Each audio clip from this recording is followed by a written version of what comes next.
প্রিয় নবম শ্রেণীর সকল ছাত্রছাত্রী, আশা করি তোমরা সবাই খুব ভালো আছো। তোমাদের দ্বিতীয় পর্যায়ক্রমিক পরীক্ষা দেখো ইতিহাস বিষয়ের সম্পূর্ণ সাজেশনটি একটু দেখে নাও এবং এই প্রশ্নপত্রগুলি তোমরা যদি খুব ভালোভাবে প্র্যাকটিস করো, আশা করি পরীক্ষায় কমন পাবে। এবং তার আগে দেখো তোমাদের সিলেবাসে কি আছে এবং তোমরা ভিডিওটি সম্পূর্ণ দেখো, না দেখলে বুঝতে পারবে না। দেখো তোমাদের সিলেবাসে কি আছে দেখো, তৃতীয় অধ্যায়, চতুর্থ অধ্যায় এবং পঞ্চম অধ্যায়, এই তিনটি অধ্যায় তোমাদের দ্বিতীয় পর্যায়ক্রমিক পরীক্ষা থাকছে এবং এর আগে তোমাদের অন্যান্য বিষয়ের সাজেশনপত্র দেওয়া হয়েছে। এবং তোমাদের আরেকটি কথা বলে রাখি, দেখো তোমরা শর্ট প্রশ্নের জন্য তোমরা পাঠ্য বইটি খুব ভালোভাবে পড়বে, ঠিক আছে। এবং তোমাদের দেখে নাও গুরুত্বপূর্ণ প্রশ্নগুলি। দেখো তৃতীয় অধ্যায়ের গুরুত্বপূর্ণ প্রশ্ন দেখো, প্রথমে 2 নম্বরের প্রশ্নগুলি দেখো এবং শর্ট প্রশ্নের জন্য তোমরা পাঠ্য বইটি খুব ভালোভাবে পড়বে। দেখো 2 নম্বরের প্রশ্নটি দেখো যে ম্যাটারনিং কে ছিলেন, এবং তারপরে 2 নম্বরটি দেখবে যে ম্যাটারনিং ব্যবস্থা বলতে কী বোঝে, এগুলি হচ্ছে 2 নম্বরের জন্য, ঠিক আছে। তারপরে হচ্ছে বিগ 4 বলতে কী বোঝো, অথবা 4 প্রধান বলতে কী বোঝে। এই প্রশ্নটি প্রায় আসে, খুবই ইম্পর্টেন্ট, ভেরি ইম্পর্টেন্ট, খুব ভালোভাবে মুখস্থ করবে, প্রায় পরীক্ষায় আসে। এবং 4 দাগের প্রশ্নটি দেখো কার্লসবার্গ ডিগ্রি কেন জারি করা হয়, এবং 5 দাগে দেখো জুলাই অর্ডিন্যান্স কী, তারপর হচ্ছে কার্বনারি আন্দোলন কি। এই প্রশ্নটি তোমরা টিকা টাইপের পড়ে রাখবে, এবং তার সঙ্গে প্যারিস কমিউনিউট কি, ঠিক আছে, ভেরি ইম্পর্টেন্ট এই প্রশ্নটি। তারপরে দেখো জলবের আইন কি, এবং রক্তলোহ নীতি বলতে কি বোঝো, বা কাকে কেন মুক্তিদাতা যার বলা হয়, ঠিক আছে। এই প্রশ্নটি ভেরি ইম্পর্টেন্ট বা খুবই গুরুত্বপূর্ণ। এই প্রশ্নগুলি তোমরা মুখস্থ করো, আশা করি পরীক্ষায় কমন পাবে 100% শিওর। এবং 10 দাগের প্রশ্নটি দেখো ভিয়েনা সম্মেলনের উদ্দেশ্য, ঠিক আছে। এই প্রশ্নটি তোমরা 2 এবং 4 নম্বরের জন্য ভালোভাবে মুখস্থ করে রাখবে, প্রায় 4 নম্বরে দিয়ে দেয় তোমাদের। এবং তারপরে ভিয়েনা নোট কি, তারপরে হচ্ছে জুলাই অ্যাডিনাস কি, এবং হুবার মোরাটোরিয়াম কি, তারপরে দেখো এমস টেলিগ্রাম কি, এবং পরবর্তী দেখো জুলাই বিপ্লবের কারণগুলি সংক্ষেপে আলোচনা করো। এই প্রশ্নটি তোমরা 4 নম্বরের জন্য মুখস্থ করবে, ঠিক আছে। এই প্রশ্নগুলি তোমরা 2 নম্বরের জন্য তৃতীয় অধ্যায় থেকে মুখস্থ করো, 100% কমন পাবে। দেখো তৃতীয় অধ্যায়ের 4 এবং 8 নম্বরের বড় প্রশ্নগুলি দেখে নাও। দেখো 1 দাগেরটি দেখো ভিয়েনা সম্মেলনের পটভূমি ব্যাখ্যা করো, এবং ন্যায্য অধিকার নীতি এবং ক্ষতিপূরণ নীতি, ঠিক আছে। এই দুটি খুব ভালোভাবে পড়বে, এবং তার সঙ্গে ম্যাটারিং ব্যবস্থা বলতে কী বোঝো, এবং ম্যাটারিং ব্যর্থতা বা পতনের কারণগুলি লেখো। এবং ডি দাগে দেখো ইতালি ঐক্য আন্দোলনে ক্যাভুর ও গ্যারিবোল্ডি এবং মাতসিনির অবদান, ঠিক আছে। এই ডি দাগের প্রশ্নটি ভেরি ইম্পর্টেন্ট, ঠিক আছে। এখান থেকে যে কোনো একটি তোমাদের পরীক্ষায় প্রায় দিয়ে দেয়, এবং এই তিনটের মধ্যে তোমাদের একটি যে কোনো থাকতে পারে পরীক্ষায়, ঠিক আছে। যে বলতে পারে যে ইতালি ঐক্য আন্দোলনের ক্যাভুরের অবদান আলোচনা করো, বা গ্যারিবোল্ডির অবদান, বা মাতসিনির অবদান, ঠিক আছে। এই প্রশ্নটি খুব ভালোভাবে মুখস্থ করবে, ডি দাগের প্রশ্নটি।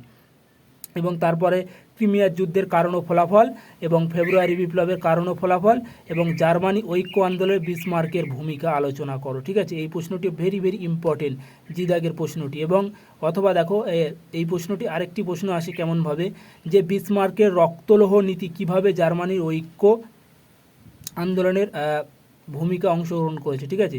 3 নম্বরের অধ্যায় থেকে এই সমস্ত লং প্রশ্নগুলি তোমরা মুখস্থ করো, 4 এবং 8 নম্বরের জন্য 100% কমন পাবে। পরবর্তী অধ্যায় দেখো অধ্যায় নম্বর 4। এই অধ্যায়ে 2 নম্বরের প্রশ্নগুলি যেগুলি বেশি করে পড়তে হবে, যে শিল্প বিপ্লব বলতে কী বোঝো, এবং ঘেঁটো কী, এবং তার সঙ্গে ফ্যাক্টরি প্রথা কী, এবং মুক্তিদার নীতি কী, যেগুলি স্টার দিয়ে আছে সেগুলি খুবই গুরুত্বপূর্ণ। তারপর হচ্ছে পিটারলু হত্যাকাণ্ড কী, এবং রক্ত মে সপ্তাহ কী, তারপর হচ্ছে সেরাজেভো হত্যাকাণ্ড কী, ঠিক আছে। এইগুলি হচ্ছে 2 নম্বরের জন্য। এবং তার সঙ্গে আরও কিছু 2 নম্বরের প্রশ্ন পড়বে, যে কারা কী উদ্দেশ্যে বলকান লীগ গঠন করেন, এবং উপনিবেশিকবাদ বলতে কী বোঝো, এবং বলকান সংকট কী, ঠিক আছে। তারপর ত্রিশক্তি ও ত্রিশক্তি মৈত্রী ও ত্রিশক্তি আতাত কী, এবং সুয়েজ খালের দুটি গুরুত্ব লেখো।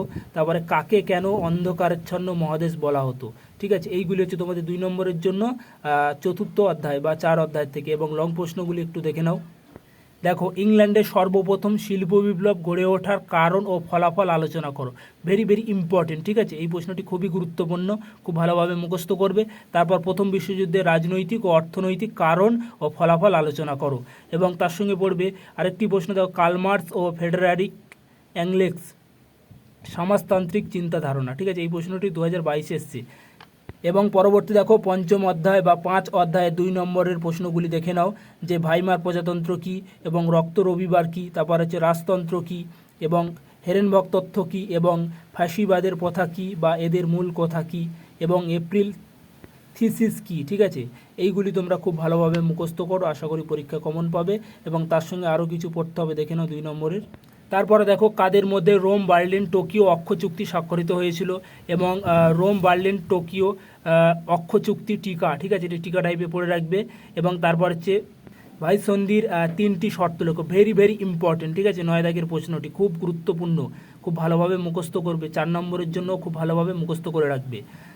এবং 14 দফা নীতি কী, তার সঙ্গে দেখবে কালো বৃহস্পতিবার কী, এবং এনইপি নিপ বা নতুন অর্থনীতি কী, ঠিক আছে, এই প্রশ্নটি ভেরি ভেরি ইম্পর্টেন্ট, প্রায় দিয়ে দেয়, খুব ভালোভাবে মুখস্থ করবে।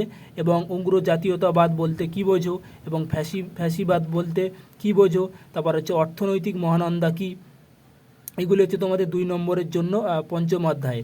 এবং 4 এবং 8 নম্বরের জন্য লং প্রশ্নপত্রগুলি একটু দেখে নাও। দেখো রুশ এবং বলশেভিক বিপ্লবের প্রভাব ও কারণ আলোচনা করো, ভেরি ভেরি ইম্পর্টেন্ট। তারপরে স্পেনের গৃহযুদ্ধ প্রেক্ষাপট, কারণ ও ফলাফল আলোচনা করো। এবং লেনিনের নতুন অর্থনৈতিক নীতি বলতে কী বোঝো, এই নীতি কী কী পদক্ষেপ নেওয়া হয়। এবং তার সঙ্গে দেখবে জার্মানি হিটলারের নেতৃত্বে নাসিবাদ ও ফ্যাসিবাদের উত্থানের পটভূমি ব্যাখ্যা করো। এই ছিল তোমাদের দ্বিতীয় পর্যায়ক্রমিক পরীক্ষা ইতিহাস বিষয়ের সাজেশান। এবং তোমরা পাঠ্য বইটি খুব ভালোভাবে খুঁটিয়ে পড়বে শর্ট প্রশ্নের জন্য। ভিডিওটি সম্পূর্ণ দেখার জন্য অসংখ্য ধন্যবাদ।